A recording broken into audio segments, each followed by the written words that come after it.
জগন্নাথকে ঘিরে, জগন্নাথ ভার্সিটিকে ঘিরে এর আগে আমরা রং খেলতে পারিনি। প্রথমবার খেলতে পেরে অনেক ভালো লাগছে। আসলে এই অনুভূতি প্রকাশ করার মতো না, ভাষা প্রকাশ করার মতো না। আমরা প্রতিবারে আমরা যারা শিক্ষার্থী আছি আমরা নিজেদের বাড়িতেই পূজা অর্চনা করি, এই হোলির দোল উৎসবটা পালন করি। কিন্তু ঢাকায় থাকার জন্য ঢাকায় থাকার ফলে পড়াশোনা এবং টিউশনের জন্য বাড়িতে যেতে পারি না।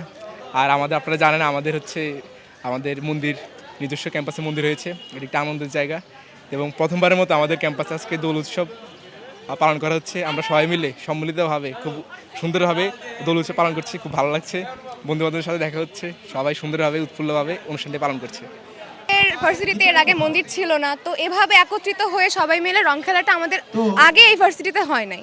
তো এখন মন্দির হয়েছে, যেভাবেই হোক এই মন্দিরকে কেন্দ্র করে আমরা সবাই একত্রিত হতে পেরেছি।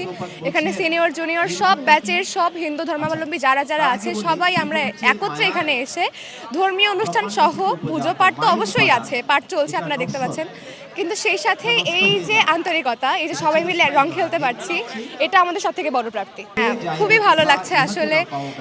মন্দিরটা করতে পেরে এটা একটা অনেক বড় প্রাপ্তি, আমাদের জন্য অনেক বড় প্রাপ্তি। আসলে এর আগে এরকম কোনো দিন এসেছে, অবশ্যই শাঁখারী বাজার পাশে আছে, আমরা রং খেলেছি, কিন্তু এইভাবে সকলে জগন্নাথকে ঘিরে, জগন্নাথ ভার্সিটিকে ঘিরে এর আগে আমরা রং খেলতে পারিনি। প্রথমবার খেলতে পেরে অনেক ভালো লাগছে। প্রতিবার দোলটা বাসায় করা হয়, বাসার বন্ধুবান্ধব, তবে বিশ্ববিদ্যালয়ে এসে আরও বেশি ভালো লাগছে। বিশ্ববিদ্যালয়ের বন্ধুবান্ধব যে অনেকে ডেকে নিয়ে আসছে। কয়েকদিন আগে আমার রেজাল্ট দিয়েছি, খুব একটা ভালো হয় নাই, তো আজকে অনেক আনন্দ করছি এবং হয়তো সারাদিন আরও অনেক আনন্দ করব। অনেক ভালো লাগছে।